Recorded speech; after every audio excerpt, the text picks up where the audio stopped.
Peace to the family. We're here. Welcome to I Am Brother Polite. Of course, this is our official YouTube platform, and we got Sister Oprah Brown in the building. I want you to let the people know what it is that you bring to the table as far as your business is concerned, and then we can get right to the line of questions that you had for me. Yes. Building the other day. Right. Okay, so I'm Oprah Brown. I am the owner and creator of Ex Blackly Business and Ex Blackly Cafe. Ex Blackly Business is a mobile app. The Black Business Directory also has Buy Black tab where you can buy everyday products from like Freedom Paper or True Detergent, you know, everyday products that we can use every day from Buying Black. And then Ex Blackly Cafe is a Black book directory for the conscious community and the pro-Black community. It's just an ebook. It also has a Black business directory located inside. Yeah. Sounds good. That's what that is. I'm enjoying it. I'm digging it. So I want us to get straight to work here because we have a lot to discuss and we want to be very punctual with our schedule. Hopefully we can peak a little more than an hour in conversation and accomplish much throughout this deliberation. So you had some very, very critical questions for me about the conscious community, about unity, about our cultural ideals, Africa, America. And so you wanted a lot of perspective. You said you used to be a Hebrew Israelite? Yes. I was a Hebrew Israelite well, my family came from Christianity into the Hebrew Israelites. I was 14 and it was right before my mother passed. So I was kind of like left there, you know, with my family who was practicing Hebrew Israelites. And I used to go hard when I was a Hebrew Israelite. I would go really, really hard. And then my little sister passed away in 2015, and I started questioning like death. And when I started questioning death, I found the answers to life. I formed like a group called Meet of the Minds in Kansas City, and we would discuss different religions and different topics. And I was able to learn about a whole nother world, like Kemet. And I mean, it was a lot of things that I learned from questioning death about life, you know? So what caused the transition? I think it was, even when I was a Hebrew, I never clicked with them. I was still always, you know, going back and forth and battling them and having questions and nobody was answering it. That's always a transition, is that people have questions that nobody can answer or even want to answer, or they'll always say, well, Yahweh, because, you know, we say Yahweh in Hebrew and all that. Yahweh works mysteriously, or you can't question Yahweh. And it's like, I need to know this, you know, in order to have a peace of mind. So if you're the Almighty Yahweh, why are you not helping me, you know? So that would make me transition, because it was like when I met this group of people who studied Kemet and African spirituality, it kind of helped me understand like they have answers, and they're actually giving me proof, you know, as opposed to saying believe. They're saying, well, know yourself. You know, what good is belief when you can have knowledge, you know? I dig it. Yeah. I dig it. So yeah. Okay, so you come out of that Hebrew Israelite doctrine, and then today, what kind of questions do you have? Where's your point of focus as far as spirituality is concerned, and how might I be able to help? I feel like a way you could help me is, like, I think yesterday when I mentioned the Hebrew Israelites, we know the fictional parts about being Hebrew, but to come into the actual facts, what are the facts? Because when you transition out of it, you learn, okay, well, these people were not really the chosen people, as they say, or these curses that they tell everyone about, because that's the first thing they do is teach curse doctrine. And I don't want to highlight only about Hebrew Israelites, because life is way bigger than that. But when you're in this conscious community, or you're just Black, period, and you have someone who with a loudspeaker standing on the corner telling you that you're cursed, that can be very discouraging, you know what I'm saying, to the Black community, because you feel the curses in Deuteronomy are legit, that my brother who over there may have no knowledge of that. Now you're telling them that they're cursed. They're already trying to get ahead in life, and now you're putting curses on them. Like, that is not even real. So it's like, what are the facts with the Hebrews? Because I know you debunk them. You're like the king of debunking Hebrews. With it, I'll tell you this. the fact of the matter is our perspective of God is fading as far as the fact that we've adopted the concepts from people that oppressed us. Therefore, I'm not telling you that, well, mathematically, let's do it like this. If something is wrong, the whole thing is wrong. That's mathematics, all right? That's actual facts when it comes to mathematics. If something is wrong, the whole thing is wrong. Right. If we're talking about God, I believe mathematically, we should be all right with that premise. If something is wrong, the whole thing is wrong. I am not ever going to add 2 + 2 and wind up with 5. It's just not going to happen. If something goes wrong, the answer is going to be wrong. So what we wind up having to do is question the question. Yeah. That's mathematics. In mathematics, we question the question before we arrive at an answer. Because you can arrive at an answer, but it doesn't mean that it's correct. Right. So many religious people pride themselves because they have answers to everything you ask them. But we understand that they're making this stuff up on the fly because they're not in God's conscience. Right. We have to appreciate the fact that, for starters, we are not born with this indoctrination. We are later educated about these things. Mm-hmm. We have to keep it real. Yeah. And so long as that's true, since the time you was alive, since the time I was alive, then we have to consider what role man plays when it comes to fashioning our thoughts about God. That's all that is. I'm not mad at people who believe in God. I simply tell them, I know you got your idea about God somewhere through the grapevine from people in speculation. That's what I know. That's one of the problems that's keeping us separated in the community. So without me disrespecting my brothers or sisters who interpret my lack of belief as disrespect, as opposed to a part of my intellect, my divine right to question the question. Yeah. I question the question. If God created night and day, if God created good and evil, and then people postulate homosexuality as evil, then did God create homosexuality because he also created evil? Then they tell you, hey, no, man created homosexuality. I say, can man create something that God didn't already create? Right. No. So a man can't create something God already created.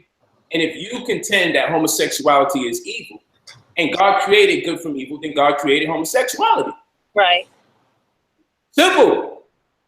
People get upset, and then they start making up things that you can't find specific answers to in their scriptures. And that's the part where I say, that's the abode of untruth. So what we want to do, we want to investigate our surroundings to the best of our ability in retrospect to who we were and how we emerge. So in other words, you have involution, you have evolution, you have revolution. You have inception, conception, and birth. Yeah. You have that which is created and that which is made. What does that mean? To create is to put something into existence that wasn't there already. Right. To make it, to take that which already was created and modify it. So to create is to put something into existence that wasn't there already. And to make is to take from creation and make a modified rendition of the same. If we take all these things into consideration, then we'll say, okay, man made God, not the other way around. And that's okay. We created God out of our consciousness.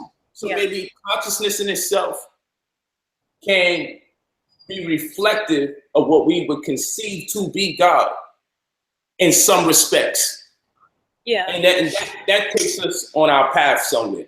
You feel what I'm saying? But once we start with the narratives of seas being parted and bodies never being found and crucifixions taking place and millions of people coming out the sky to overthrow the white man, once we start that kind of conversation, I'm entitled to refrain from submitting or making subscriptions to those ideas. And I have every right, because those things require that we simply believe and take people's word for it. And that's what the religious world has to understand. The religious world has to understand if someone doesn't believe, it's probably because it wasn't proven. Right. That's what we live with. If we don't believe, it's probably because it wasn't proven. So give us the mathematics. And if you give us the mathematics, if you give us the question about the question, chances are we will arrive at a great answer. And that's why I like science. Yeah. Because science keeps it real. You know what science does? Science will tell you, this is in theory, but science will tell you there's a difference between theory and scientific theory. Science will tell you scientific theory is a culmination of facts.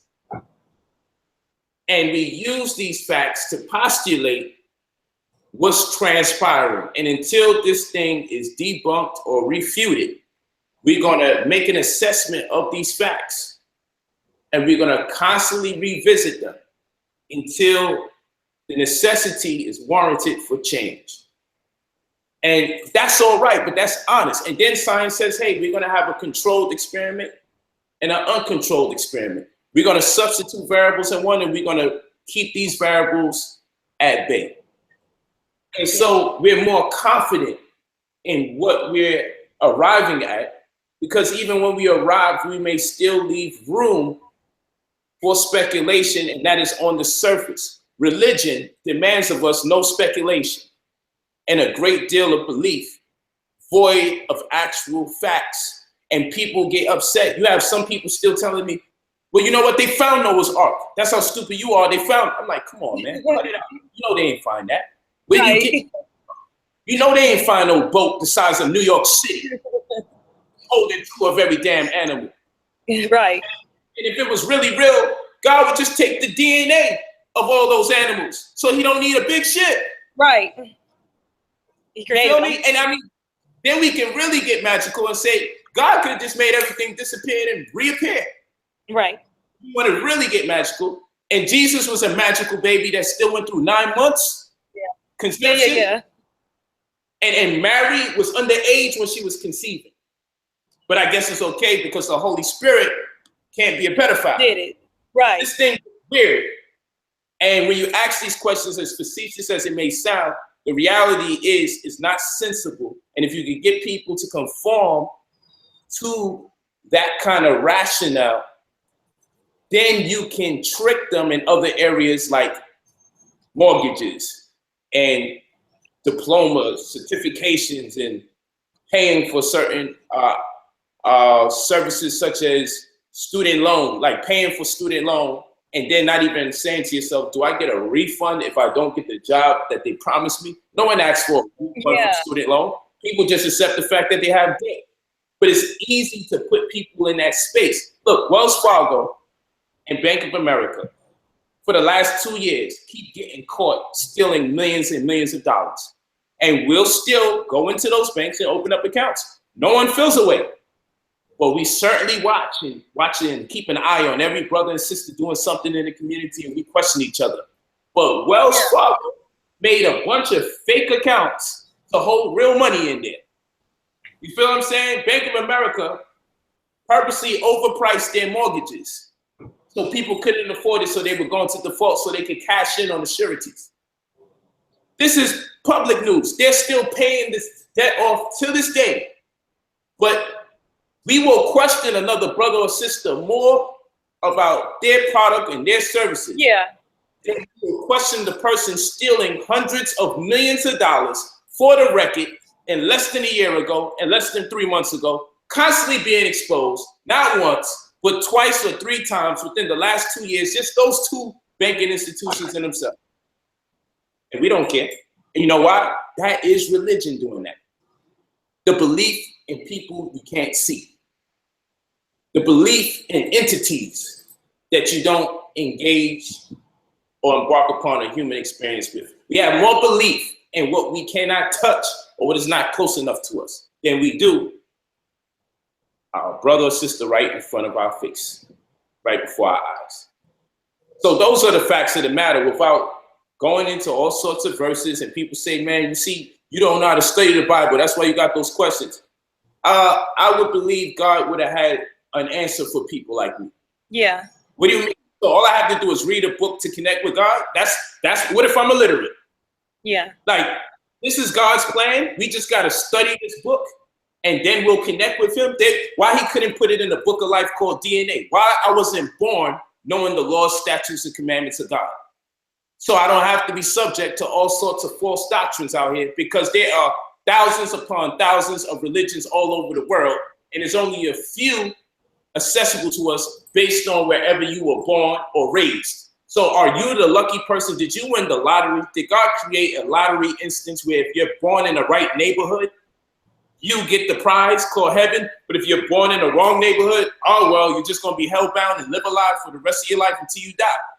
What kind of crazy idea is this? You have to literally be born in Brooklyn, New York to catch up with the Hebrew Israelites on the streets to be saved. But if I'm born somewhere in Africa, I ain't going to be saved. Yeah. Yeah. You know what I'm saying? Yeah. If I'm born somewhere in Brazil, there's no saving me. Yeah. But I was lucky enough to be brought up in the hood to see these guys outside on the street ready to kick my ass if I disagree with them. The Lord blessed me with them on the street with that plastic bucket outside and them plastic spikes on their wrist. Immolating who? Which one of our ancestors wore plastic spikes on their wrists back in the days with Timberland boots? This don't make no damn sense, but it's all right. We play make-believe and we play pretend in the Black community because we're overwhelmed with social burdens. Yeah. Now, do you feel like sometimes, well, when people do transition over to consciousness, what they do is replace one deity with the next? They now make this conscious life, or for the lack of better words, we use the word consciousness, you know. They now are making this a new religion, and there's certain guidelines that people must do, or certain things, you know what I'm saying? It's like they just leave one religion and make the consciousness a new religion. Do you feel that way? I agree. In fact, we went from hallelujah to Black power. Yeah. We went from hallelujah to Black power. That's what we do. Come y'all show up. All of that stuff is the church all over again. I don't want to hear no stuff about conscious people not being church bound. We done made this our church for all the things we said we disagreed with the church about. We just like to ashe. We like to praise everybody that's dead. And for the people that's alive putting in work, you got to die before these people give you props. These Negroes that's teaching today, they don't claim teachers until the teacher's about to die or they're dead. Yeah. And they don't embrace each other that's alive. You got to go for them to say, man, you know, he was a real brother. Yeah. But when do they turn around and just appreciate each other while they stand? Yeah. See, that's necromancy. That is the worship of the dead. We're in a position where we like to worship the dead. And again, we learned that from religion. To worship the dead, whether it's the father of religion, Abraham, whether it's Moses. And of course, I'm intimating that these people once lived. So let me clean that up. The suggestion or the concept is that these people lived and they died, and many people believe that they lived and they died, and many people put or invest a great deal of emotion and their intelligence into these entities that purportedly died, and then they don't give praise to the people that once were alive. And then when they do give praise to the people that were once alive, they do it to undermine people that's living. So in other words, they'll turn around and tell a leader, like, I'll dress a certain way, and they'll be like, Malcolm wouldn't have done that. But Negro, you wasn't following Malcolm when he was alive either, so cut it out. These people would have never followed these people in the first place. You don't even like Islam, so what are you talking to me about Malcolm for? This is what people do. So they will dig someone out of their grave just to use them to combat somebody that's alive. All to undermine the brilliance of the present day leader. Yeah, I have a question about that, leaders, dead or alive. Do you feel that, okay, so let's say we get a leader, you know, the Black community, we get our leaders. And we put our leaders out there in the forefront. We put our leaders are the face of our movement. In my opinion, and I can say it's a question, it's more my opinion, I sometimes feel that our leaders shouldn't be always the face of our movements, but the one directing, unseen hand. Because when they assassinate our leaders, or when they do something to our leaders, imprison them or whatever have you, the movement dies. But if they don't know who the leaders are, it's not, you know what I'm saying? The movement still continues. Sometimes I feel like our leaders shouldn't be the public face. But you may feel differently because you are a public face and you are a leader. But I always feel like if something happens, then because they know who our leaders are, because we always have our leaders out there, instead of saying, okay, we delegate certain tasks or speakers or people that are not the leaders. So they never know who the leader is. You know what I'm saying? Because they're never seeing the leader. Well, how do you feel about that? Well, the thing is, like I said, this is all a matter of necromancy. Mm-hmm. And we are designed right now as a people, out of insecurity, to appreciate anybody who we think by false perception is on the same level as us. And I say false perception because everybody's on their own level. Everybody got their own thing that they do. And that which they do makes them special. But I feel that there's a lot of transgenerational stress that we are suffering from, even in the leadership, all of us. You know, we went through a lot of hell considering slavery. And those burdens have been passed on from one generation to the next. So we grow highly paranoid and we are highly stressed about things that cause us to make decisions that are irrational and cause us to be more combative against each other than need be. So these are things that have to be addressed, the psychology of our brothers and sisters. Do you think that our leaders, when we do come together and unify, do you think the leaders should continue to focus on building America, or should we try to direct? Well, here's the thing with Africa. I feel like we just don't have our direct connection. Like when I moved to California, I have people in California that I can connect with, you know what I'm saying? So I know how to get my foot in the door wherever I need to be in Cali, coming from Kansas City. But you know what I'm saying? Like trying to go all the way to Africa or invest in Africa, I feel like we don't know who to connect with. We don't have any resources or the person of contact. We don't have any of that. So it's like we should try to stop building here so much and redirect our focus over there and try to get those resources, you know, collect. Well, I'll tell you this. We should build over in Africa. But the elephant in the room is, what money do we have to get us to build over there in Africa? You see, we have to find out how to generate the revenue here and how to properly organize over here in order for us to be effective elsewhere. Because if for some reason we were able to accomplish a mass exodus out of America into Africa, it would still be to no avail without a proper game plan. We will wind up bringing the same social ills we were burdened by over there, in addition to compounding interest by adopting some of their social ills as well. We also need to consider that our people were here in America too. Everybody wasn't brought here. Some of us already was here in America. So this is just as much our land as Africa is our homeland. This is just as much our homeland as well. And so we have to make do. I think it's a scapegoat to want to run out of America and go to Africa without first considering the fact that this too is our land. And in fact, we are indigenous to planet Earth. So we just need to figure out how to mobilize where we are at. And after effective mobilization, no one has met its maturation, whereby we may need to go elsewhere to take our talents and our skill sets where it is appreciated. So the goal is we have to learn how to gain or gauge appreciation amongst other nations, instead of this mythos that we're just gonna come up with something overnight, make it work, and we don't need the rest of the planet. We need allies. And the way we get our allies is by having certain goods and certain services, certain social remedies, enhancements that we can leverage in conversation to support and warrant the means for someone to become allies with us. See, if we don't bring nothing to the table that can affect the civilization prior to us being around them, what good is it? Why would somebody need us around? No, we're grown people. We're asking people to babysit us.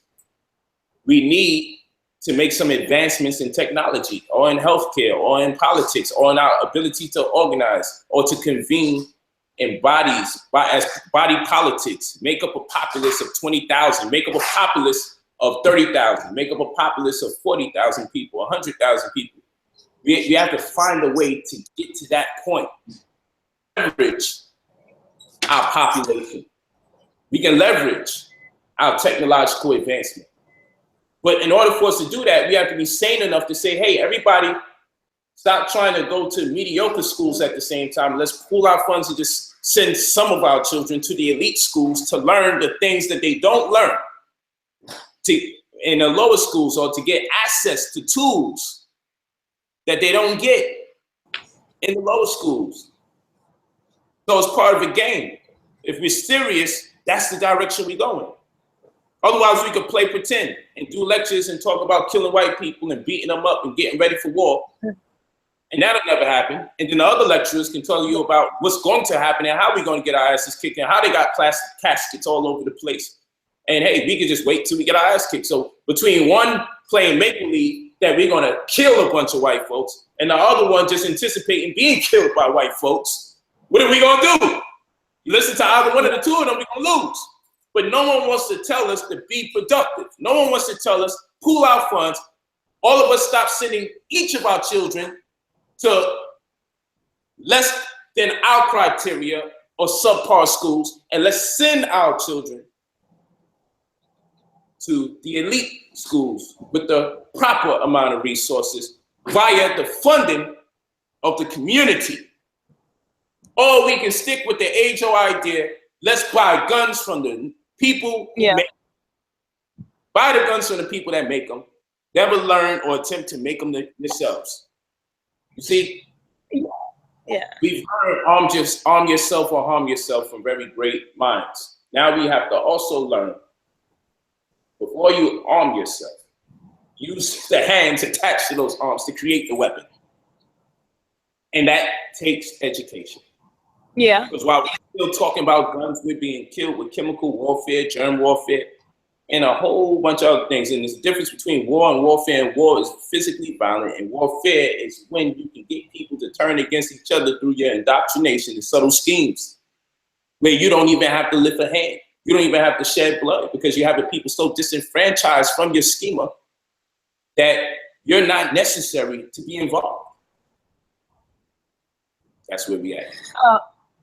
And I actually have a survival tab in my Blackly Cafe, because I was like, we do need to learn survival skills and how to survive. And I believe one of the books I actually have in this Blackly Cafe under survival category is homemade ammo, and learn how to make that. Learn how to make ammo, and I want to add more things to it as I get more subscribers. I did just launch it, but I'm going to build on the survival category, because it is something.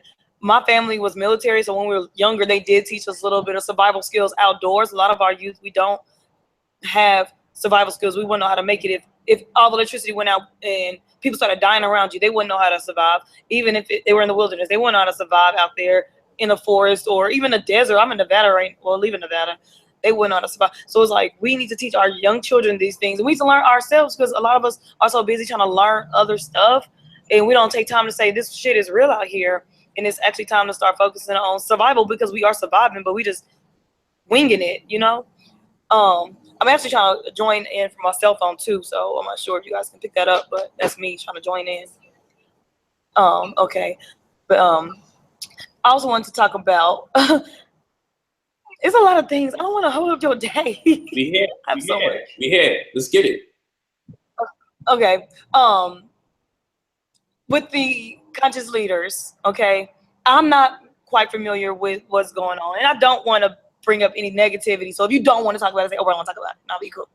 Hey, you got the right. Do your thing. Okay. What do you ever think that you and have disagreements with can humbly sit down with each other and discuss and actually build and make things happen for us or whatever we need to do? Do you guys think it's realistic? I can't speak on other people's behalf, but this. Hold on real quick. Let me really get involved with this conversation. Okay. There we go. Yeah. So let me tell you this. I can't speak for nobody else. What I can tell you is Black leaders or speakers are not going to unite, especially in this conscious community. We got to get over that. I triple dog dare them. They're not going to do that. And so I never have a problem talking to people that I may have had an issue with, but I've also never been one to keep the issue going. Mm-hmm.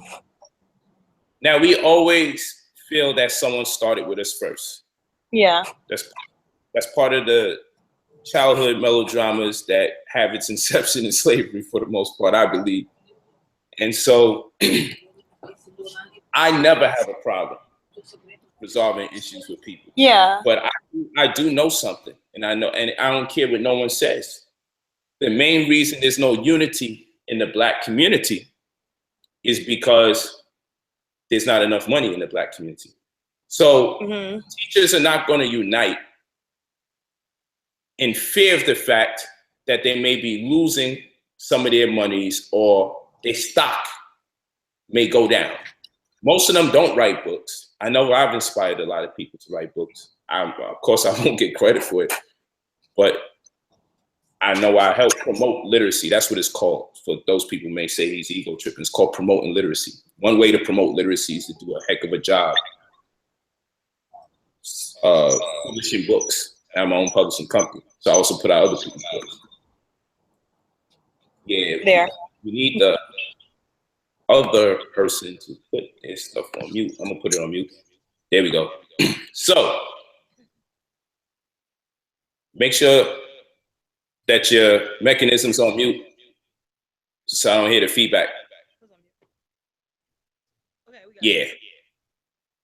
So the problem, is that your phone doing that, sis? I'm sorry? Is that your phone where I can keep hearing myself over and over? It shouldn't be. It should just be one connection. Okay, because I keep hearing it's coming from somewhere. Let me see. Yeah. Yeah, it's coming from you, sis. I just muted you.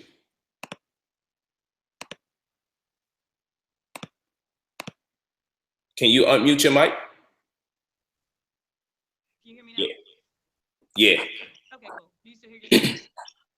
It's all good. Okay. So what I would tell you is what's hindering, I'm gonna just mute you real quick. What's hindering the Black community, particularly the leaders, is because they're not making enough money. So how can we unite if you're not making enough money? I'm gonna explain this. I've attempted to have several unity meetings. And you know what I get told? I have to pay for their flight and their hotel to come to a unity meeting. Times is hard when the people you want to come to a unity meeting need you to book their hotels and their round trip flights. So imagine trying to get the 10 people that the Black community says we need in the building in the name of unity. Only in the name of unity. We're not asking you to sell anything, but you can sell what you need to sell when you come. But we need the 10 of you guys here in the name of unity. And then those 10 people charge the one person trying to help bring them all together. That's where we are in a quandary.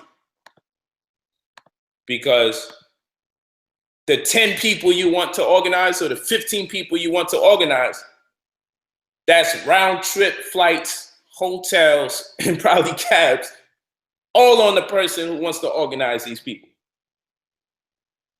So organizing amongst Black leadership is a very difficult thing.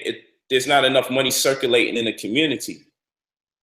We haven't enterprised yet as a community. We haven't said, you know what, we're going to legally register and trademark a logo that represents our commission as a group. Someone sells this particular DVD book, a tax is put on this book, which will be allocated towards the relief of people who speak that represent this intellectual property. And in doing so, now we have some kind of pension plan or some kind of health care in the event that one of us get hurt. Those are the types of conversations that need to be had. So then when we need a unity meeting,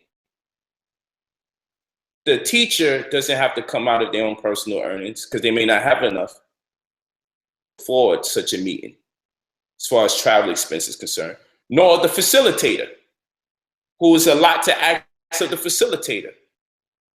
And yeah, we could do crowdfunding and GoFundMe, but then we have to come to the reality that a lot of the people that represent the views are not necessarily patrons either.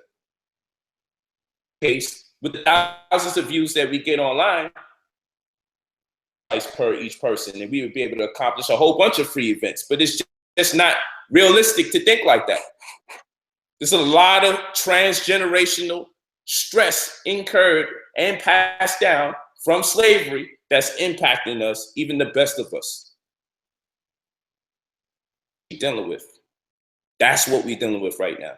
So unity is not going to work in the Black community, especially not in the conscious community, until they get more serious about economics. Understand how to enterprise. You know, people come at me, if we just follow the Bible, solutions. Now, let me tell you about these solutions. All you got to do is follow Allah subhanahu wa ta'ala, study this Quran, and you're good. In the name of Jesus, if we put this together, we can really liberate our people. I'm dealing with the mathematics. If you're talking about saving our people, where's the business plan? Where is the PPM? The private placement memorandum? Where's the executive summary? Where are the financials? Where's the projection for what we look like 6 months from now, what we look like a year from now, what we look like 2 years from now, what we look like 5 years from now? Because that's what it's going to take to free us as a people. We can unify under those circumstances, but if we try to unify in the name of God, we will fail over and over as a Black community. Yeah, I know I said it. Trying to unify in the name of God with a disenfranchised group of Black people will never do nothing for us as a people, but create more arguments. But a business plan, that'll do more for us. PPM, an executive summary, a projection, investments and expenditures. Now we're talking about short-term and long-term goals, and we can now pace ourselves and say, are we on track? Where did we go wrong? What do we need to pick up? What do we need to adopt? We have good ideas. People say, hey, we need to get schools. And the word endowment fund never comes out of people's mouths. So even the people who mean well, who contribute to these great ideas, because we want great things for our community, may not be educated enough to understand what is requisite to the things that we are discussing in order for us to actually succeed. We don't know. We just need to open up Black businesses in the community, and that's it. That's not it. The Black businesses also need to know how to reinvest their funds, not into the same business. And most Black businesses are sole businesses, sole proprietorships, individuals running the business, not into the same business. And most put it on businesses, sole proprietorships, individuals running the business and not knowing how to create a situation around themselves where they could put their people on payroll. That's how you unify a community. You know, if you sign up to work for Walmart, you know what they say? Thank you for joining our community. You know, if you get a PayPal account, you know what they say? Thank you for joining our community. Because there's a common union amongst everybody because something brought them all together under the same circumstance. Economics does that. The way we buy, sell, and exchange amongst each other. Economics is what brings unity in communities. Jewish people celebrate their Shabbats or their Sabbath, and their challah bread that corresponds with that event is made by other Jewish people. That dollar circulates. Jewish people have their own bar mitzvahs and bat mitzvahs for the young men and the young ladies, and they sell the corresponding regalia and ritualistic items in their community. And what we're saying is this: they're making money off their own culture. In the Black community, if you make money off your own culture, they say you're pimping your community. In other communities, when you make money off your own culture, you're living out the culture as designed by your foremothers and your forefathers. So the problem is, we won't have unity because we don't have culture. And if we don't have culture, we don't have holidays. If we don't have holidays, we don't have an economy we can rely on seasonally. How about that one? We don't have an economy that we could rely on seasonally, that no matter what transpires every year, we know for sure that we got 14 calendar days where fiscally we are successful. So we can't succeed unless we have an economy, and the economy is birthed out of a culture throughout the course of seasonal events that transpire from one year to the next. And that's why we say we are in desperate need of common customs, which is a calculative system that precipitates culture by a process of differentiation and integration. We're able to find the value of smaller things and factorials of those equivalents, thus granting us the least adverse effects from the decisions that we make. Before we bring our guests on, let me show y'all what we're talking about here. Let me show y'all.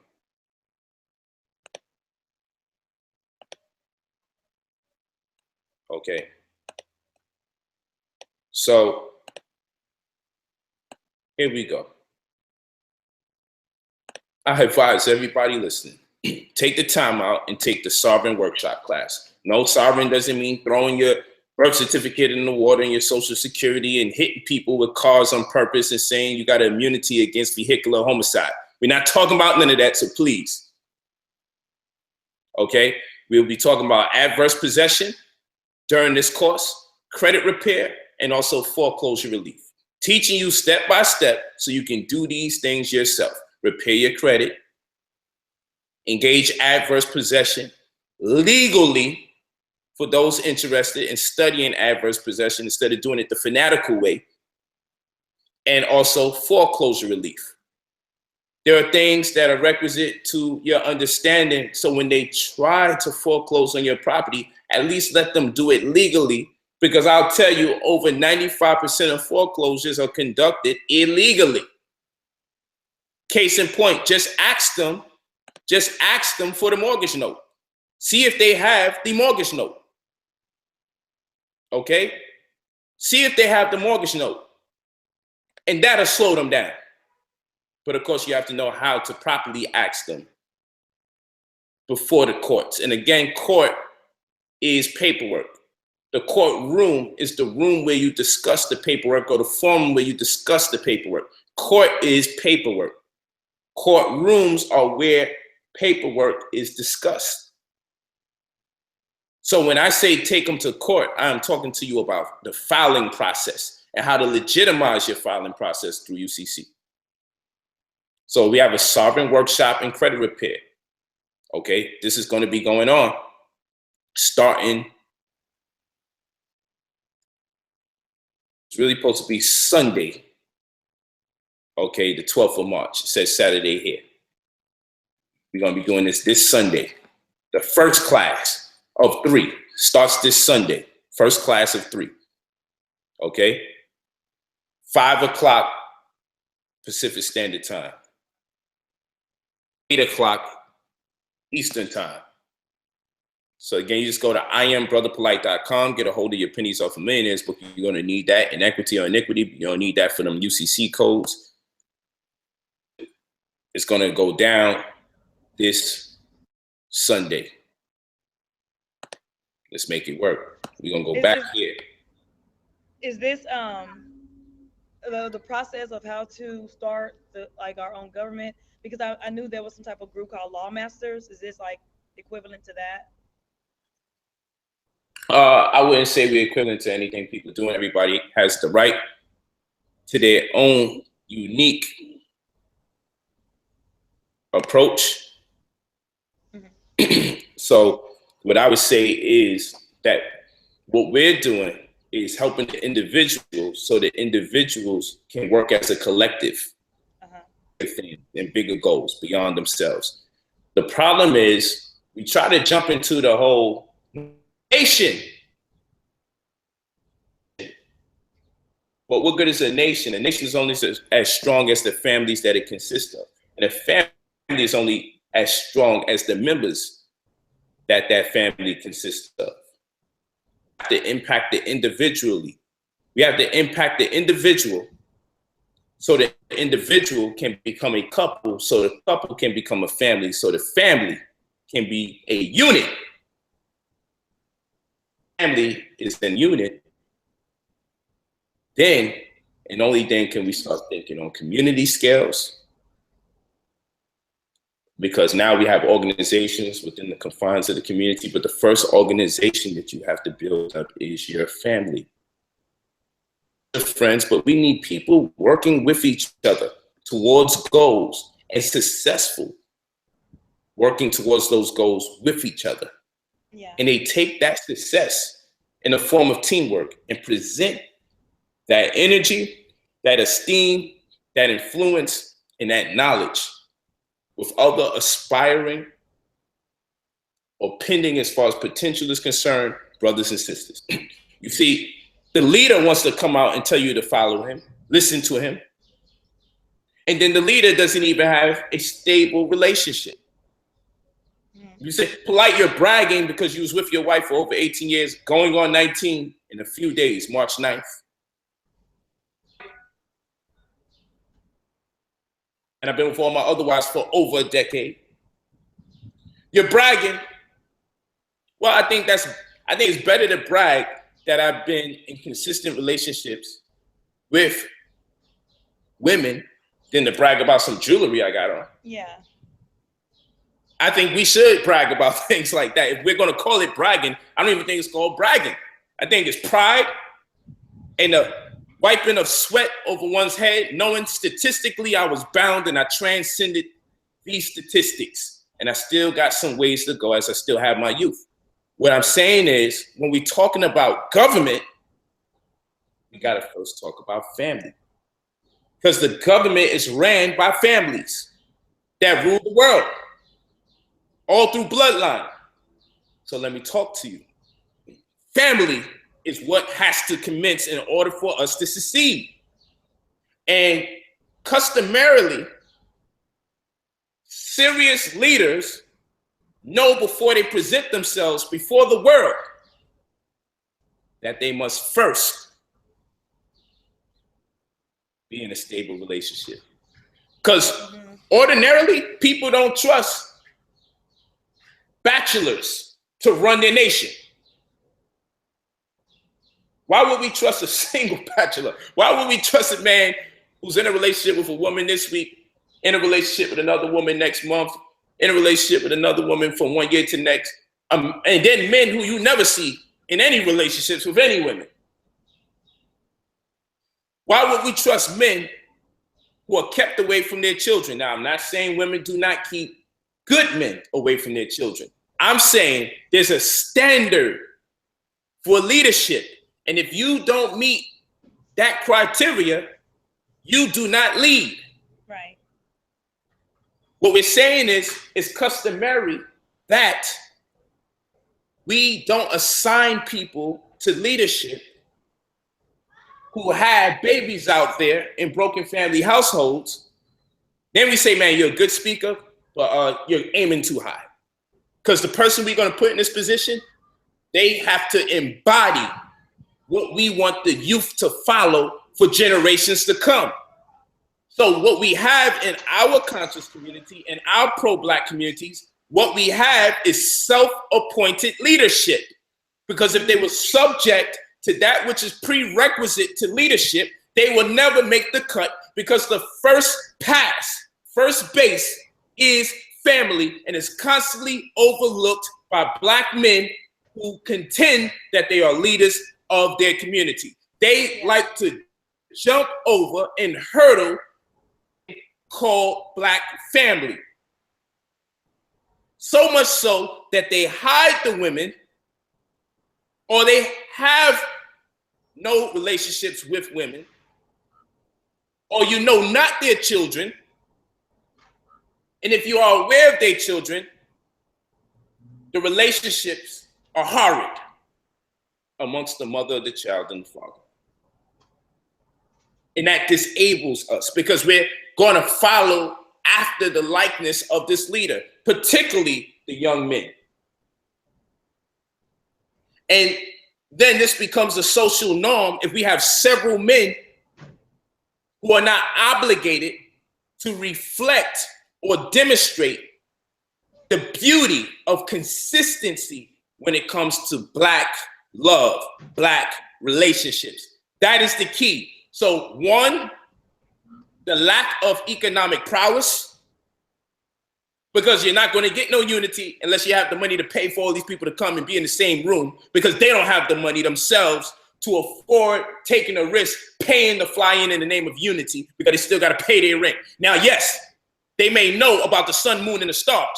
They may know about telemetry. They may know about dark matter. They may know about astrology. They may know how to read your foot.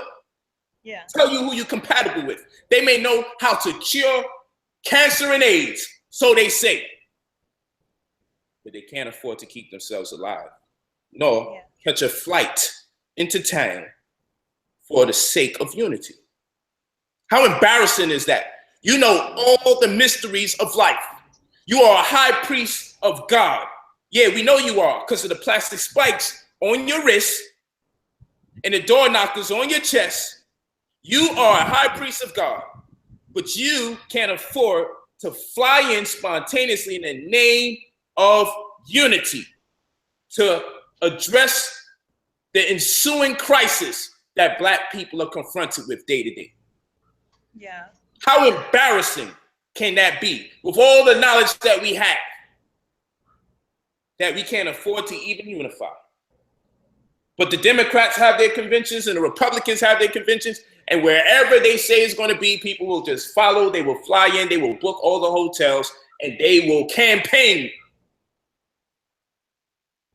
So we're overlooking two prerequisite things to Black unity, and that is economics and family, and they must run concurrent, sister.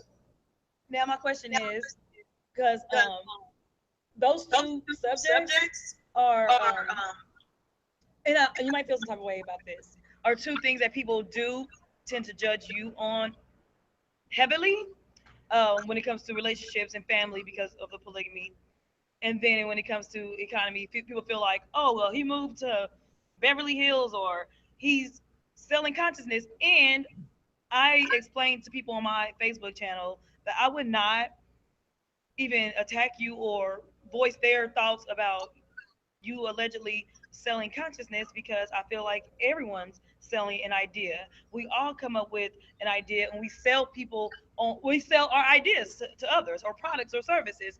And what is your intake on how do you receive, or how do you respond to those comments that people are saying, oh, Polite is trying to sell consciousness? Because I said, what do y'all want him to do? Go sell bundles on Instagram like everybody else? Like, what could this man work as? Because when we get consciousness of how to make a superfood, then we gonna make a superfood. I'm selling you my consciousness on how to make a superfood. You know what I'm saying? So, what is your response to people saying that about you? I believe culture is always for sale. Yeah. If you sell your culture to people outside who the culture immediately is supposed to impact, I believe that's wrong. Mm-hmm. If you sell your culture to people that's part of the culture, I believe that is the way it's supposed to be. If I sell you the oils and the incense and the prayer rugs that we need in order to accomplish the task to connect with our Creator, then I believe that's perfectly legal. Yeah. If I sell these items to other people for a buck, when this Creator is supposed to be exclusive to us, then I'm gonna sell out. See, we use these terms all wrong. Somewhere along the line, we believe that we're not supposed to sell to each other. Right. But then we say things like buy black. Yeah. Well, then they'll tell you, well, you're not supposed to sell education. But then they go and pay for student loans and be in debt for $20,000, but right. tell me I can't sell my book. Right. Or I can't sell my health courses. Or this sovereignty workshop. Yeah. That's going to be tremendous.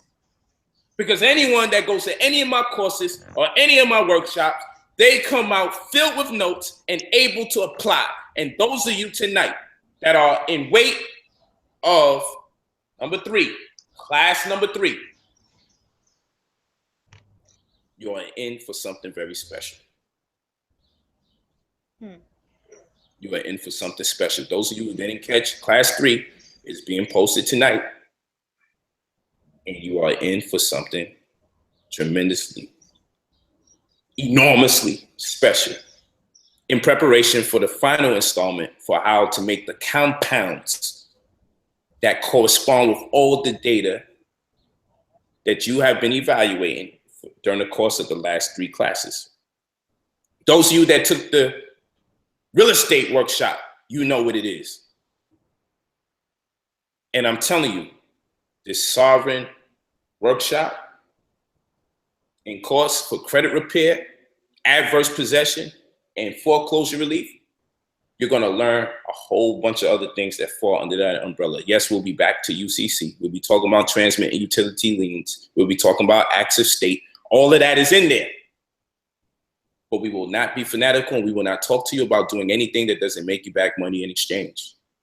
And the empowerment comes in for teaching people what to do. The empowerment comes in for showing people where to mail their grievances as far as their credit is concerned, so they can make amendments, make adjustments, and make corrections on their credit. The knowledge of knowing, don't tell them I paid for this debt already. Tell them to strike it from the record after it's been paid.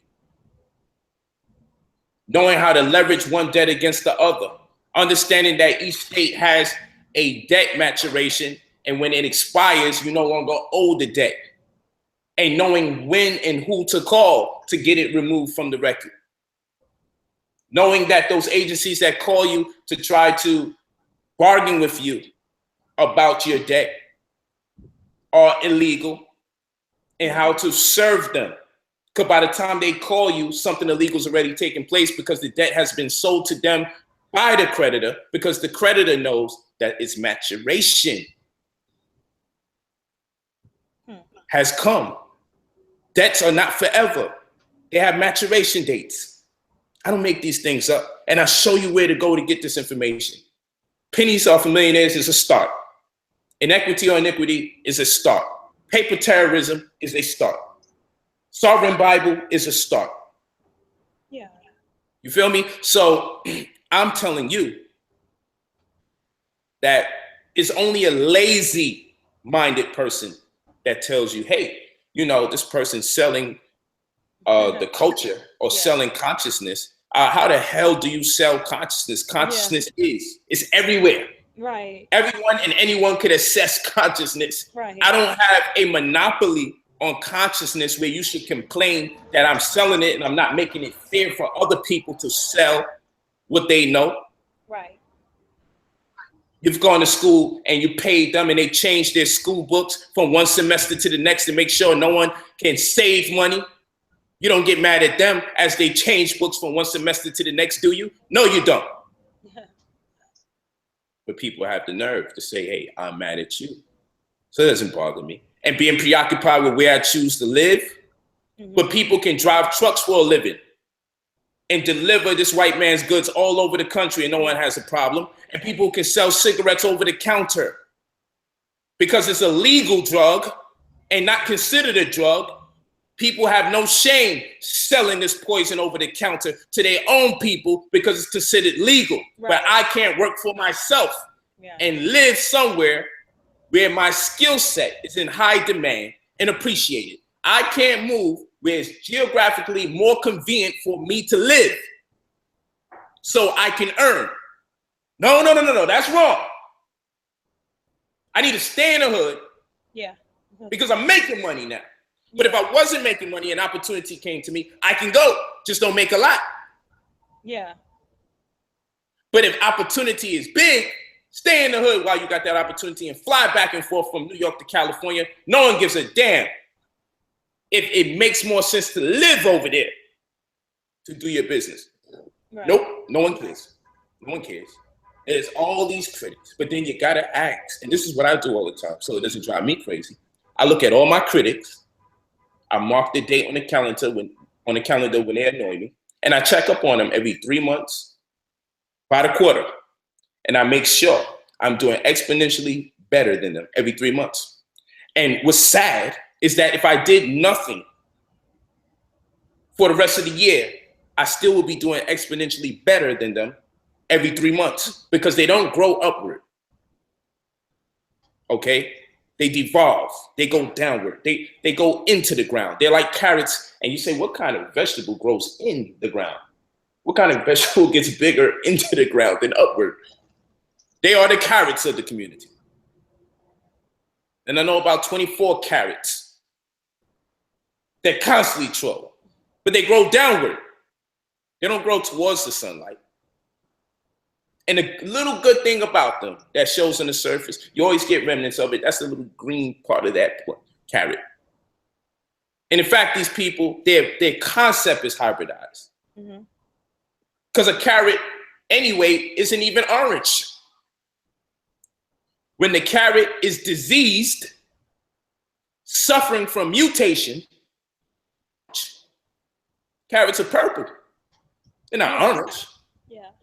So they sell you the mutation of the carrot. They sell you the acidic form of the mutation. And that's all right. Anyway, we'll get out of the health. We'll do that a different next day. time. Yeah. Okay, but so my last question, because my battery life is on 29%, but I definitely dig it. Conversation. But okay, my last question is this freedom, this ideal of freedom that we all have as Black people, is it realistic and what does it look like? Freedom? Yeah. Is it realistic? Uh-huh. Black freedom is very realistic, individually, for what it's worth. But then how free are you if you're free as an individual and you're not free as a whole? But then free as a whole isn't realistic either, because we're not going to free everybody. Right. So Black freedom, to me, is very realistic when we're talking about networking amongst those who do as we do, like we do. That's the only freedom I can conceive. I can't conceive no other form of freedom. All the forms of freedom, it's nuts. It's just not realistic. Just considering the state and the condition of our community, state and condition of our people as a whole, it's just not sensible to keep that kind of dream going. So when people talk about this Black planet and all Black everything, and I love the conviction, but I don't appreciate the illusion. People are disillusioned. They don't want to push themselves towards a higher education. They play down on anybody that wants to move in spaces where there's more educational resources. They are mad at anybody who says, you know what? I no longer want to live under these horrid circumstances, these stark circumstances. In fact, I'm going to take my talents elsewhere in my family to a more conducive environment for them to live in. No, you'll have grown people telling you, I love staying here. I love being around my people. And of course, Maybe they do love being around their people, but we all have a different criteria for life. That's what makes us so special. We all are very different. I'm different. I refuse to live around a bunch of my people in a space where I'm disappointed in the manner in which we live in. I don't want to see that every day. I don't. Now, if I knew I could save every single body there, I stay there. But that's not true, is it? Right. We won't. So it's best that I go out, do what I can do, make something of myself, and come back, deploy myself back into the community. Yeah. As a revelation onto those who may not believe they can become greater, and let them see some of my greatness, as much of my greatness that I could afford myself to give them. Right. And so my life at that point becomes a donation. Let's give back to the community. I give back every time I succeed because the odds are against us as Black people. Yeah. So if I write another book again, it's a form of success that contributes to your life because of the image of a Black person progressing. If I come out with my family and my children and I say, hey, this is the 19th year I've been with my wife since March 9th. March 9th is going to be 19 years I've been with my first wife. We've been together since teenagers. And if I say I'm 33 years old and I've been with my wife for 19 years, I got one more year before I can say I've been with her for 2 decades, 20 years. That is motivation to sane people. Yeah. And I have a responsibility, not just for myself, but for my community to maintain this relationship. See, that's thinking on a whole nother level. Now I'm not even obligated to just keep my relationship just for my children, but for other people's children. So they have a reference point for Black people succeeding when it comes to family. We need reference points. And that is something that's very difficult to fake. You cannot fake years of successful Black relationships. Very hard to fake that. Very hard to fake economics, which brings us back to reality. The two things that's very hard to fake are the two things, or the two main exponents as to what can save us as a community. Yeah. Economics and family. Yeah. That's what it is, sister. Our goal gotta be get our family weight up. The goal has to be increase our knowledge in economics. That's what the goal has to be. We have to make that the goal. Because if that's not the goal, what is? Because when everybody else is crazy, at least you have one organization that you're a part of that gives you reason to believe we can advance society, and that is your family. Your family is not only an organization, your family is also business. That's why we say love is law and family is business. Right. This is real talk here. And I know people get upset, but it's real. It's extremely real. Go ahead, sister. I got about like 5 more minutes. We get it going. We're good. We're good.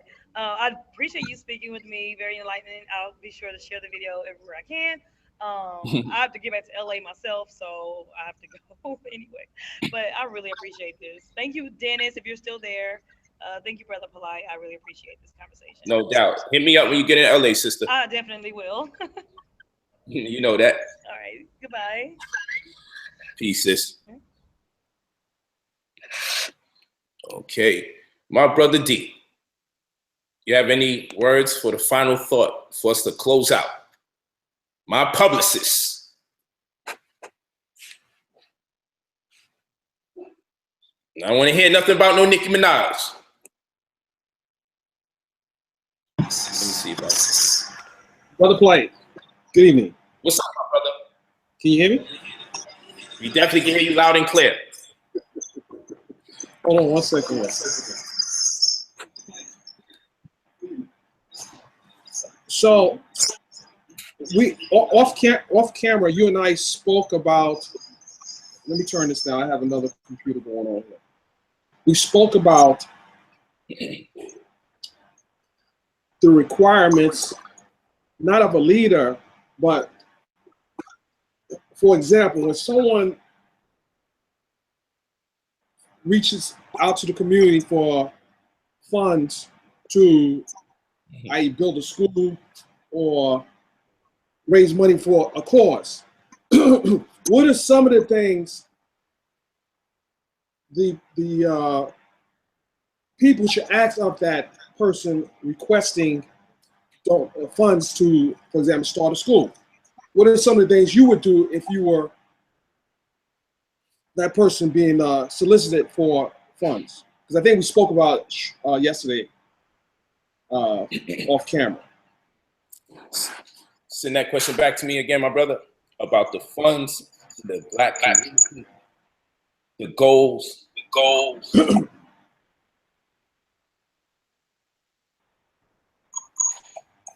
Say that again. I'm sorry. Oh man, we must be related to each other. Listen, ask the question again. Hold on. I got two things going on, right? So my question is, why? you look like a guy I know. Especially around the nose, but that's another question. Well, I don't want you to go and speak on anyone in particular. Yeah, but, for example, if someone is coming to you as the leader or organizer, and they say, well, I want to start a school. And if that person doesn't, they raise all these monies and they don't start the school, and then the people who actually donate to that project, and they get upset because that didn't happen, what do you think was missing initially from the people who were actually donating to that school per se? And that's just a hypothetical. Okay, hypothetically speaking, I'm down with that. Love a good game of hypothetical rhetoric. Now let me stop. But what I would say is this, and this is no knock to anybody. I want to make that as clear as possible, because leadership is a learning process, and we have our learning curves. We all learning. I don't believe most of us who are considered to be leaders in this community woke up with the intention to be one. I certainly know the only thing I was intending to lead was a gang. And that was around 13. Prior to that, I wanted to be Superman. And then I upgraded to being one of the Black Rangers. Okay, and then I had my Darkwing Duck phase as well. So I wasn't really in a space where I was thinking about being a leader, especially not of this capacity. So I take that into consideration and I say, hey, the brothers are all doing a good job, sisters doing a good job, we're doing the best job we could do, granted, us living in our diaspora here in America and abroad. Black people far and wide, because we've been abused everywhere. And so taking that into consideration, I applaud the efforts that everyone has contributed thus far in the movement. And when I give criticism, it is not to defame anybody or disrespect anybody. It is to consider other approaches because they're necessary. And as I was saying before, where things go wrong is if the people don't know themselves. This is why these courses are actually good. People have to know more about what they're going to get involved with. And maybe, not even maybe, what I've learned to do to solve my problems, because we all are learning, especially leadership. And this is not regular leadership. Like, this is not a leadership program for Walmart where we go through training to learn how to deal with other employees. This is leadership of the diaspora. There's agents involved. There's paranoia of people being agents that are not agents. There's transgenerational behavior that makes us incur stress on and against each other. There's racial animus. There's the threat of police killing us. We talking about leadership under the worst conditions when we talking about Black leadership. So a lot can go wrong, and things will always go wrong because we wasn't designed to be in this type of stuff. We're born into it, but we wasn't designed to be subject to this. We're learning how to be a bit complacent with this. Having said that, what I have learned is what I share in experience. One thing you learn is that you should have courses to educate people about the things that they will get involved with.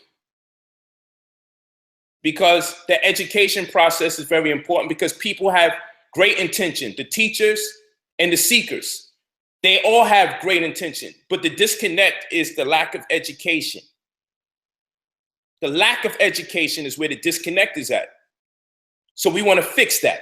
So you have to have some kind of educational programs to warm people up to the services that you present to them, or to warm people up to the program that you present to them. Because then with that kind of understanding, people can better be able to engage you or have patience with you. That's one. On another note, the teachers in most instances shouldn't be the ones dealing immediately with the fundraising. And I say that not as a shot to Black leadership. I say that in consistency with other successful programs, void of whatever race is part of the program. The teachers in the Black conscious community have to learn how to be in a position as the marketer. The marketability of the product can be very reliant on the guy or the gal that's exciting people about the program or the service. But it should not be the same person that collects the monies for the service. That's where we wind up in conflict.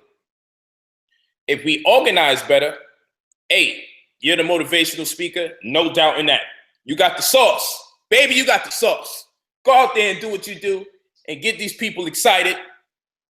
Send them over here to me so we can educate them about what you was just saying we should do. So, yo, Black power, yeah, we need to organize. Yeah, the white man is seeing his last days. That's right. Break it down. Say it again, brother. Bring it home, brother. After we do all of that, when it's time to write those checks and everything, send them over there to the guy who really knows what he's doing. Because he's there just so you understand the emotion behind why this needs to be done. And that he's very important. But oftentimes he should not be the same person that's responsible for the allocation of the funds, because normally these people don't know much about anything when it comes to the actual business of what needs to be done. I explained to you. Somebody will tell you we need to kill the cracker, step on his neck, bang on this goddamn beast. You say all that shit, but they don't understand nothing about war and how it needs to be funded. Wars are funded. Don't let no one fool you. We need a Black nation, a Black army. Armies are funded. And they also have training. The speaker is good at motivating you towards the idea, but maybe they're not good at training. Most likely they're not. They most likely probably don't even know how to shoot a gun. Probably could hold the gun, probably have a gun, but don't know how to really take the gun apart, put it together, know how to hit a shot from X amount of yards. Like, we don't, hey. And then people say shit like this: if it's time to go to war, I'm riding with that man. Under what circumstances? Because of his speech or his ability to articulate himself? And then I say, when you say, when it comes to war, I'm banging with that brother. Then I say, when it comes to war, I'm leaving both those motherfuckers alone.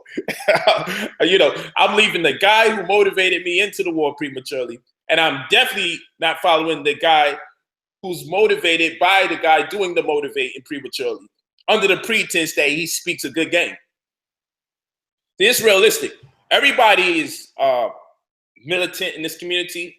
I don't see much wearing the bulletproof vest and having legal firearms training and actual armed legal security as part of our community on deck when there are events. I don't profess to be militant. I certainly don't want to profess to be militant because I have guns around when I'm teaching. So that's the last thing I want. The people professing to be extremely militant, chances are they don't have guns around, or they have to hide them because it's not legal. The case in point is being serious about what we do. And so for arms training, I do not lead the arms training for our community. The professionals lead the arms training. I'm willing to humble myself and say I am not the professional. I learn from them. I get my licensing from them. And I follow orders when they tell me where to walk and how to walk when I do my classes. I didn't like it at first. I learned humility. Some of us didn't even get to that point yet. We appoint ourselves these titles and then we take them serious, and that's where we go wrong. So if it's schools, it's endowment funds, okay? And the primary clause for endowment funds is to invest in real estate. So there you go again. Why would we burden one person to not only come up with the idea, motivate us towards the idea, but also execute, facilitate the idea, collect the funds for the idea? That's too much from one person. They'll be overwhelmed, spread themselves thin, and they will inevitably fail. They will create distrust amongst themselves and the people that support them. I'm not just speaking from a lack of knowledge. I'm also speaking from experience. That's what humility teaches you. Experiences make you humble throughout the years. There's nothing wrong with being in error. It happens to the best of us because, again, we wasn't necessarily born to be subject to this racial animus. This is something that we just had to learn how to respond to. And our responses have not been the best because we have not been trained to be revolutionary from the time we came out the womb. Some of us got conscious along the way as we didn't like what we saw projected in media or experiences that we were subject to immediately. It was responsible for the propensity of our thoughts that led to the impetus that is our consciousness. So it wasn't like we just came out the womb, Black power, kill the cracker. No, we went through some stuff and started, it's these things, these events molded our ideas and caused us to respond to things differently. This is true. So I appreciate everybody and what they bring to the table. And I know they get mad, but I'm just keeping it real here. You got to keep it real. A lot of the leaders out there are misleading the people. No structure. For example, we have to liken it to the president and the cabinet. Everybody in that cabinet has a role. That's correct. And if you have an organization, if it's not set up with that type of hierarchy, as in the case of the cabinet and the president, you're going to fail. You don't have your finance, your treasury, your defense, your someone to keep the rules in order, your attorney general. So it has to have structure for the most part. And if you look at a successful organization, they all have great structure. Great structure. Everyone has a role. You should not be handling defense if you're the public speaker. So, you know, I think for the most part, that's what's lacking with a lot of leadership in the conscious community. I believe so too. You know, so it's interesting. We're in a crisis as a Black community. And what we have to learn being in this crisis, again, is humility. What we have to learn being in this crisis in the community is how to listen to each other and not be threatened by each other's approach. You have to learn how to do that because oftentimes we take things too personal when it comes to leadership in the community. And I understand because nobody wants to be castigated, you know? And when you're in error, then everybody's on your case and no one understands, you know what, we really didn't come into this world thinking this was going to be our job. So that's why I have empathy for everybody that's making an effort to speak and to say things to empower the masses. I have a great deal of empathy for them. Whilst at the same time, the empathy runs out if you're going to keep effing up, you know what I'm saying? Like, there's a point where we do need you to say, I need help. And if you contend that you know so much, you may create a situation around yourself where it's almost impossible to help you because you've created an aura around yourself where you don't need the help. So then all people could do is just watch you fail. And that's not what we need in the community. We need everybody to succeed. We need everybody to win. That's what we want. And don't let no one fool you. The goal is for us to win as a community. It has to be the goal. If that's not the goal, then what the hell is the goal?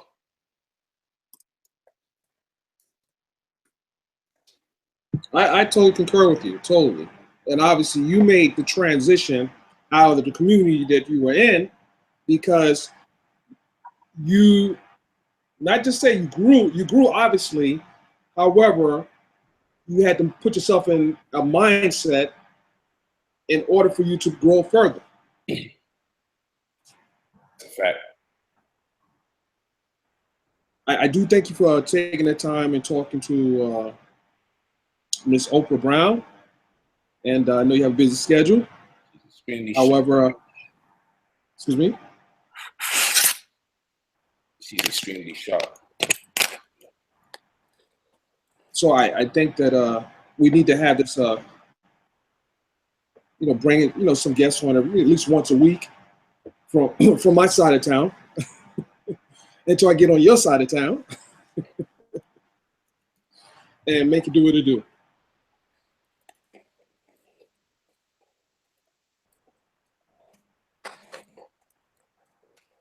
Okay.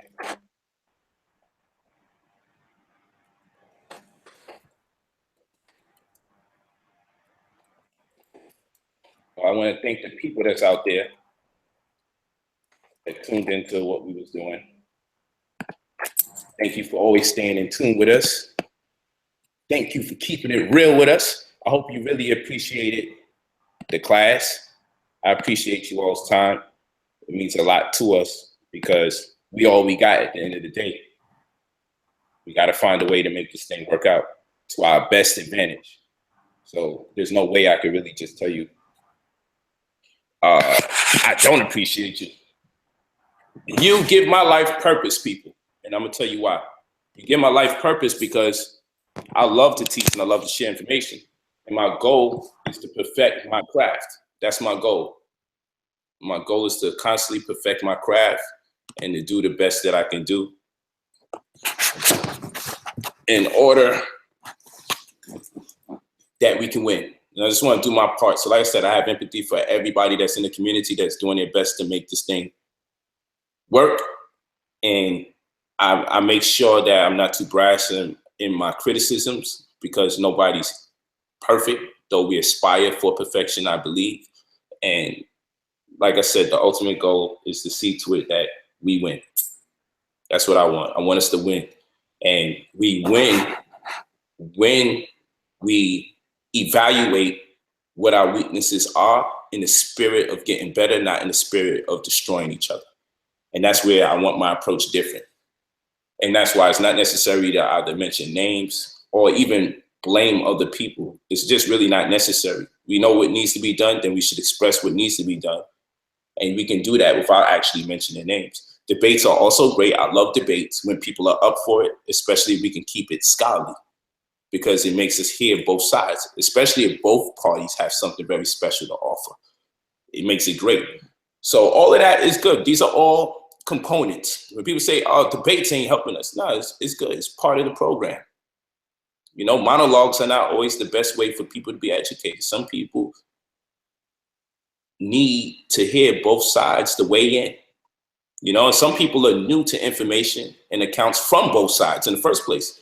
So you get new information. You don't want to get new information from a monologue.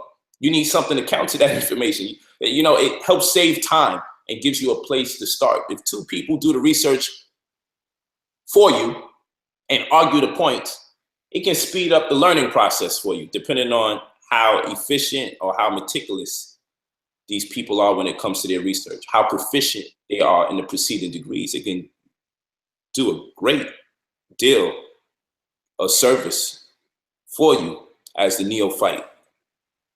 Having said that, I thank you all again. Real quick. Is there anyone out there that you want to debate, not necessarily in the conscious community?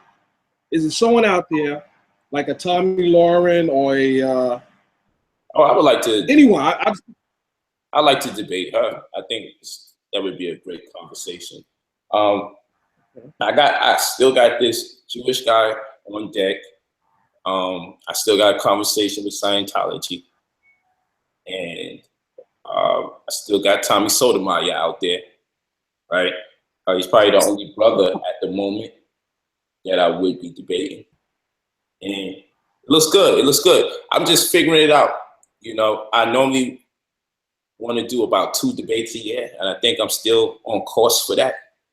Normally around March is when I like to do my debates. I'm going to miss that date this year. I like to do it around my anniversary because I use the debate as a means for me to fly out the country. So like last year, I used March to fly out the country to go to Israel for my debate. That's right. And then the year before that, I used March to go to Egypt. You know, and so I get to do my research and give my wife an experience, a historical experience, because she's into the knowledge. So it's always a real good gift to give her every anniversary. And so I actually was going to debate a Moor. I like the Moors, but I just wanted an excuse to go to Morocco and to go to Spain. So I was just going to get my research and clean up nice and put in pain, you know. And that's why when I explain to people about me debating, and they say that I'm being too arrogant about my expectations of the person that I'm debating, I'm just saying, hey, I'm bringing hundreds of thousands of followers to the table as far as social media is concerned, and I got the analytics to prove it. That's one. 2, I don't think it's fair for a person to download PDFs and for me to pay for very expensive books and travel around the world to excavate for knowledge and only be able to present a small portion of it, because whatever you present wouldn't come remotely close to why I would need what I excavated for in my refutation to what you said. Right. You know, it's not fair. So, and then for you to waste time with ad hominems and looking to disrespect me and my family and attack and to try to invoke something very negative, provoke something negative, and make me do something unbecoming or distasteful when I have children and I'm getting older. And I don't want them to see me misrepresent myself or my community like that. Black people in general, I don't want to be part of a conversation that makes people grimace when they see black people. You don't want a blood sport type of debate. Yeah, and I mean, I like the showmanship and all of that, but I don't want to disrespect somebody. Right. You know, and I don't want to be impelled to want to do something negative to somebody either, even verbally. So I realized I didn't go through that with the Jewish guy. You know, he didn't go after my family. He said things that were slick, like people do in the sport when they're boxing it out or debating. Granted, but he never crossed those parameters where I'm like, damn, he never did what the brothers did. And I know they say, well, he's not black, but why do black people got to do that to each other? You know, so I decided I would deal with people who have way more prestige or more to lose or more integrity or more respect for whatever it is that they're involved in. They wouldn't want their peers to see them being a part of something like that. And that's more becoming for me. So I want to deal with the ministers. I want to deal with the pastors who have congregations where they can't afford to be involved with that kind of behavior. And in doing so, I can make sure I have records here for my children where they can see my growth. I enjoy every debate I ever did. I'm proud of everything I did. But you got to see growth from one debate to the next. You have to see it. And so I don't want a debate I do now in 2017 to look like a debate I did in 2014. Right. You have to see growth. You have to say, I remember when this was the type of caliber of people he was dealing with. I remember when these were the type of conversations people brought. I remember this was the type of language that they deliberated or used. And I want people to compare and contrast and say, man, I've seen that brother grow. That's what this is about. Right. That's why I said I review people that troll me quarterly for the most part. And I see if there's any growth that impresses me. Because if there is, maybe I could talk to these people later. And maybe in maturity, we can figure out where things went wrong and why they felt the necessity to have to get my attention in the worst ways. But oftentimes, what I see is absolutely no growth. And it's a testament to why they had the problems in the first place. So would you say there's no one right now in the conscious community that you're looking at to debate? Is there someone you got your eyes on? Like, okay, maybe this person, I'll entertain doing a debate with that person. Is there anyone out there right now that you feel like that person is, I won't say equally yoked with you, but can be a formidable contender? Well, I'll tell you this. For me, if you don't meet certain criteria, I refrain from considering debating certain people. So if you don't have a certain body of work, like if I just was aimlessly like, yo, I would like to debate this one or debate that one, it'd be a lot of the people that make up the conscious community, right? But people that are disrespectful, I would be contributing to their life more than they would be contributing to mine. I'm against contributing to people who disrespect me. I'm totally against it. And if the manner in which you got my attention was through disrespect, I'm sending a message to everybody else to disrespect me in order for me to speak to you. And so I refrain from even considering. And having said that, also knowing that people take it personal when you disagree with them. There's some good people that's teaching in the community, and I don't want them to get the wrong impression that I have something personal against them just because I disagree with them. I would rather us have a better relationship with each other than to dismantle any opportunity for us to really engage each other in the future because they misunderstand my position for something more contentious than that of a diatribe. You know, I just disagree in the name of scholarly works. But people, they look at you in shock like, oh, you want to do that to me in front of the public? And I get it. So for that reason, I don't want to communicate with people on that level in this community because they take it too personal when you disagree. And I really don't feel negative about people in this community like that. Even people who talk bad about me. Sometimes I watch them when I get a chance during them quarters out the year.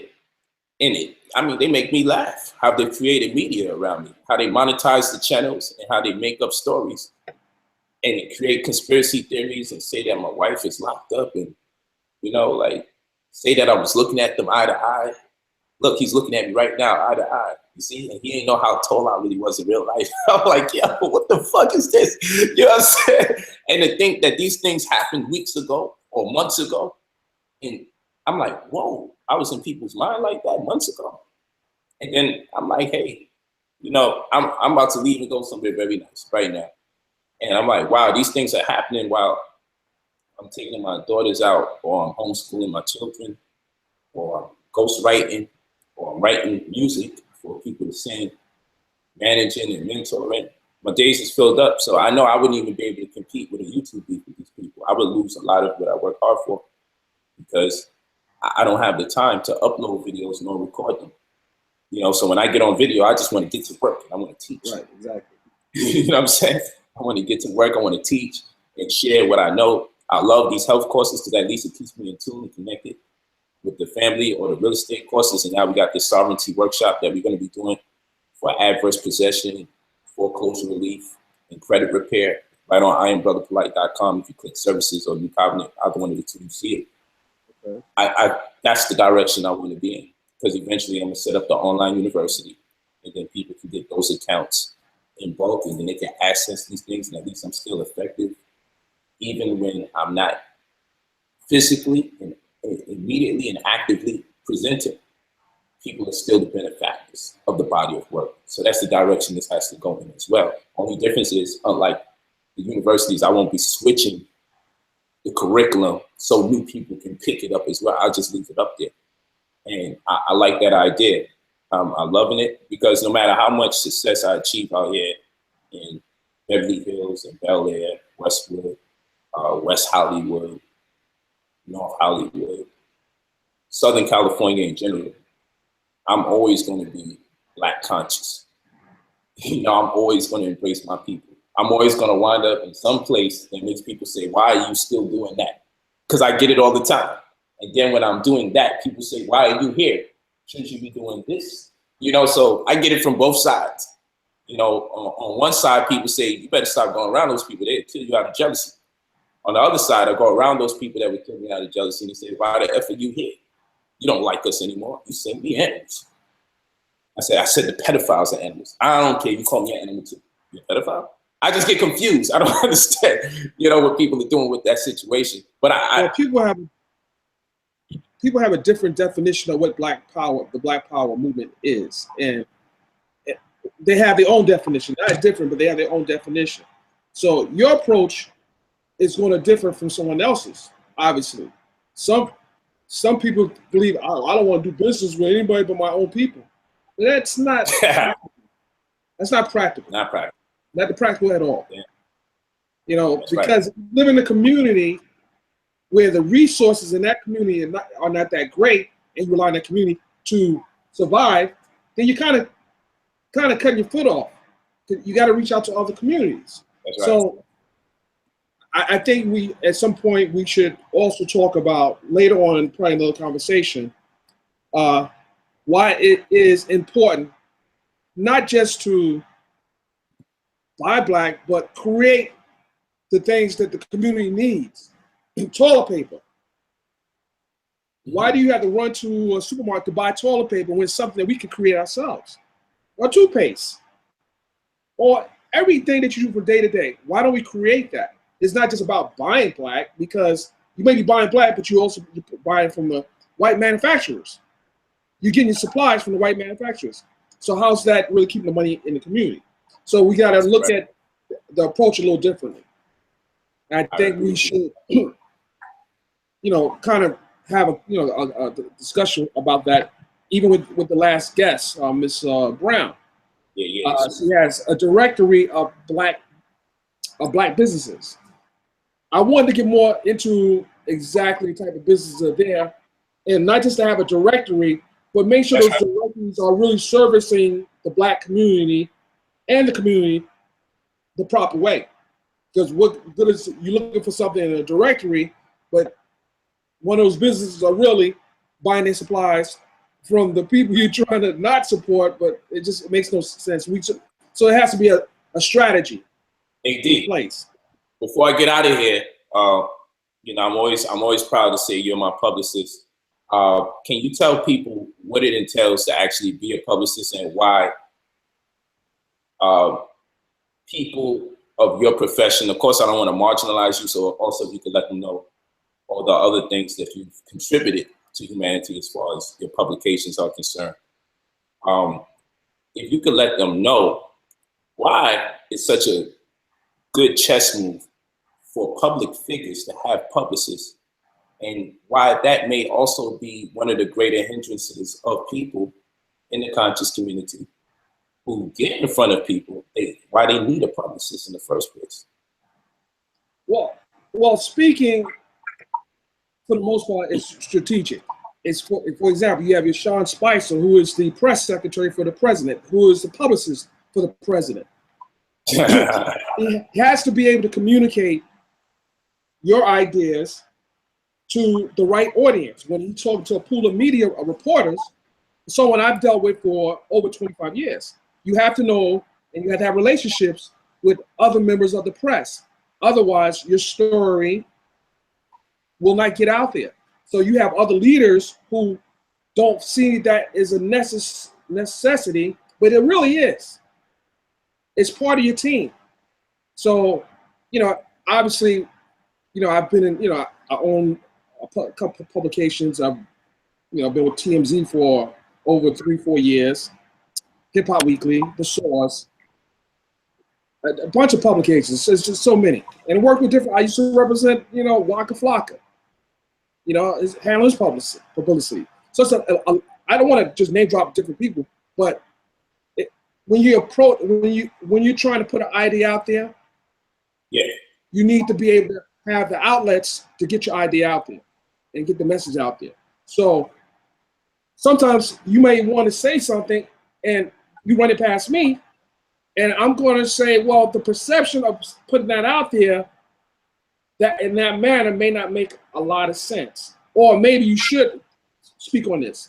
So it's every situation is unique. So that's why we kind of get in the huddle and see what makes sense. For example, when someone says something adversely about you, a lot of times people do that in order for them to get the shine. So No. sometimes you let them do what they do, because it doesn't affect you directly. You let them do what they do. You have to make the judgment call based on what the situation is. Like we talked the other night about Nicki Minaj and Remy Ma, and whether or not. I know you said don't talk about too much. You know, it's interesting because I've been a part of the culture for a long time. That's right. And if I talk, you know, and I know both the camps. I know that Nikki not only has a responsibility to the people that work for it, but she has a responsibility to sponsors and so forth. But the other part of that is she has a responsibility to the people who actually are supporting the music. That's right. The ones, you know, selling rap beefs is the way it was in the 80s and the 90s. It's different now. And, you know, you have to kind of measure it. Would I say she should respond? Well, she's not doing it now, so it's been over almost a week already, so she's not doing it now, so she's probably not going to respond. That's right. But, you know, you just got to kind of weigh your situation and look at it. So you definitely need to have, especially in the position you are, and you can't worry about dealing with the press. You didn't get on the Breakfast Club by not having a publicist. You didn't get on Vlad TV by not having a publicist. You didn't get all these media opportunities because you have to have relationships with people. That's right. There's some people that are really awesome, but what they're missing is a publicist. Right. They could be even greater if they think about strategy. That's right. Because this is a chess game. You gotta know every pawn and which way which way you move with your pawns, with your rooks, with your bishops, with your knights. And, you just gotta know how to move in this game. So yeah, you definitely need a publicist. And then people say, why do you need a publicist? Because it's better to have than to have not. Why do you need an attorney? It's better to have than to have not. Why do you need an accountant? It's better to have than to have not. So you just gotta have your infrastructure in place. So yeah, you know, if people, you know, obviously I'm not really looking to take on any clients in the conscious community myself, because you're a lot of work. You're a lot of work. And I definitely can't represent someone that feels that they're competing against you. That would be foolish for me. That'll make my job even harder. You know, so, you know, you know, you need to have, like managers. That's right. Every artist should have a manager. If you're a recording artist and you don't have a manager and you're trying to do it all yourself, people are not going to take you serious. You know that. And you can't negotiate your own situation if the buck stops with you. Oh, well, the buck stops with him. Well, I can just. Now you're speaking on your own behalf. And again, there we go. You're out your space, your talent. Let someone who deals with the advanced metrics really drop the points home. And some people understand why they polite speak on this. Because sometimes it doesn't make sense, or sometimes it's not the most strategic way to approach the situation.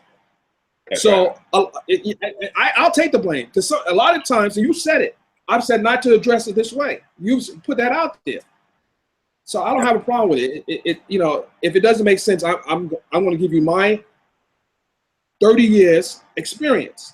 That's what you pay me for. That's right. That's right. You know, so, well, I mean, if he gets the grain after I trade, then that's another story. You listen to for the most part, in my expertise. Now, if you ask me about something that is not my expertise, like law, I'm going to refer you to. Well, we have somebody already, but you know that's another story. We have a nice. I don't want to talk, but I understand law and I understand, you know. But I'm not going to walk in the courtroom, nor can I walk in the courtroom and say, Your Honor, I'm representing Brother Polite. I can't do that. They'll look at me and throw the book at me. You know, in a civil, criminal, whatever case. They're going to just, you know, but you just have to play your position, stay in your lane for the most part. Right. Now, I think I caught a cold last night, so that's why my voice is going. So I want to conclude this to say that I appreciate you allowing me to come in onto your class tonight. It was very good. It was needed. And next time, hopefully you invite me back. You already know. I like to stay in the back of the time. I got to do that. I know that. And then my realm This of video is expertise. going to get chopped up. They're going to dissect it.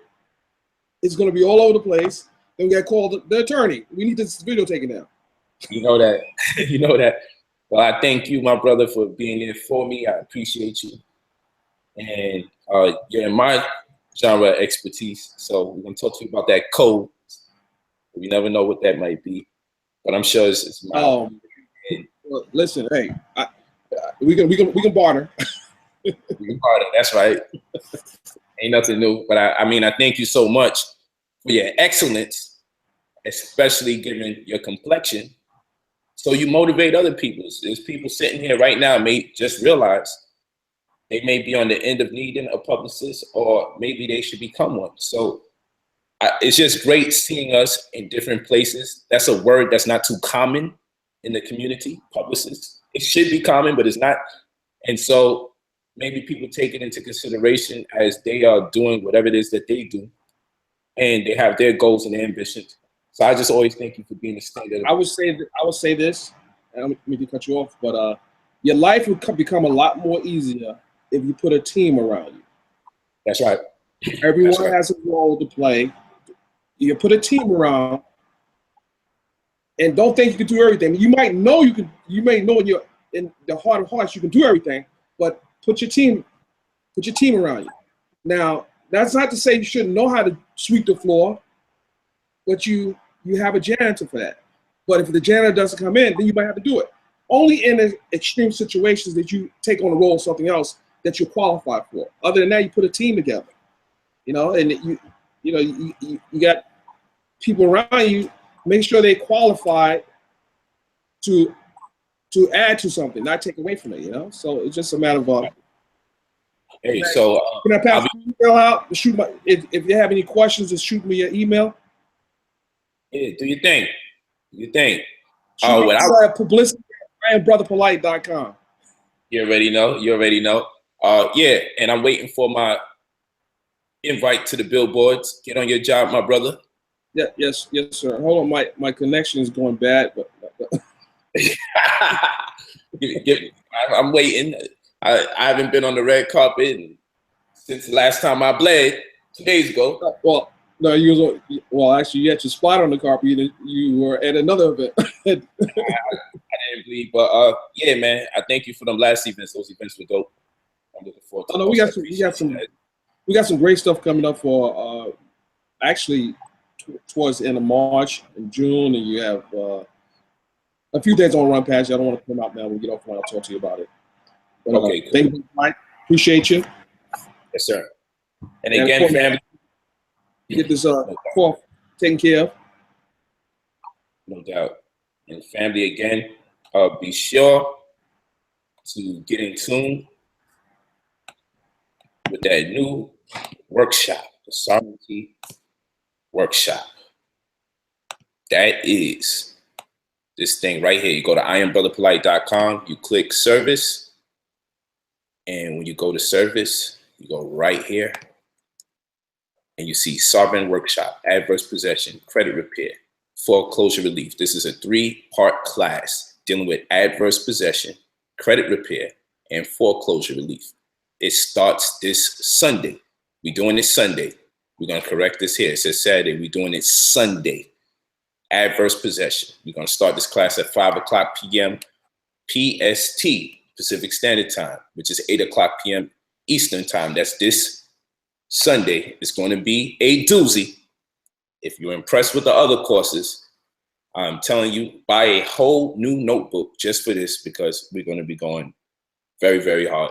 You will receive your 3rd installment to the health class that took place yesterday. You receive it today. Those of you that's on the list, those of you that made the purchase, you'll get it this evening, I should say, and the high def version. And the next and last session for the health class will be a 3-hour-long class for the final class, and that takes place 2 Saturdays from now, not this coming Saturday, the following Saturday. In which case, those of you who still need The CMOS 95/108. Those of you that still need the triple double baller, you all will have that before that class takes place. You know, some of these herbs is hard to come by. Those of you who have the GNSD formula for potency for males and females, you all will have what you need well before that class. Most of you will receive those things probably Thursday, Friday this week. So thank you for your support. And again, Sovereign Workshop, Adverse Possession, and Credit Repair, and Foreclosure Relief. This is the Sovereign Workshop. I want you all to buckle down, get this in. We're going to show you step by step how to repair your credit. Do it yourself, so you don't have to spend tons of money. How to deal with these foreclosure reliefs. Not telling you that you shouldn't get legal help. We're not doing that. What we're telling you is there's things that you have the right to do on your own behalf that will save you money, but there's no schooling for this. For homeowners, you go to school for 14 years straight, pre-K to 12th grade, and you don't learn too much about food, clothing, and shelter. You don't know how to make your own clothes. You barely get a home ec class, and you definitely don't learn nothing about real estate. But yet school is preparing you for life. But you don't learn remotely close enough to what you need for food, clothing, and shelter. That's what these workshops are about. If you know anybody that's dealing with foreclosure, if you know anybody interested in dealing with adverse possessions without doing the wacky, tacky, squatting, fanatical way, we'll show you what circumstances does it make sense to deal with an adverse possession so you can stay out of trouble from the fanatical things that take place. That's what these courses are about for those people who just pique in interest about these things. And of course, the credit repair. Credit is everything. Don't let no one lie to you. It makes things a lot easier, and people are, it's hard for our Black community to compete with other communities because they got the cheat code, which is to not even have the money, the liquid cash up front. They get the pass through credit. We don't have that advantage, so we try to save up liquid for everything that we want. Spend 120 liquid, save yourself a whole lot more through credit. Come to the Sovereignty Workshop. Again, it commences this coming Sunday at 5 p.m. This Sunday at 5 p.m., the Credit Repair Workshop, Adverse Possession, and Foreclosure Relief. This is a 3-part class. So it'll take place successively from one Sunday to the next until the 3 classes are completely done. The associated books are already written and is out here, which is Paper Terrorism, Pennies Off of Millionaires, Inequity on Inequity, Sovereign Bible, Even Killing with Paperwork. Obviously, I presume most of you have Stocks and Bonds, which is the classic. You'll need that for the sovereign aspect of the workshop. Do what you do. And Real Estate or Legal Fiction. Do what you must. Start studying, get prepared, get your textbooks, have your notes ready. You'll get the PDF to these classes like I've been doing for all the other courses. You'll receive the PDFs. Let's get the ball rolling. Let's keep studying, and let's keep advancing our culture, our community, and in turn, our civilization. We say Black power often. I'm gonna just chant Black family. Black family to you all. Iluvu.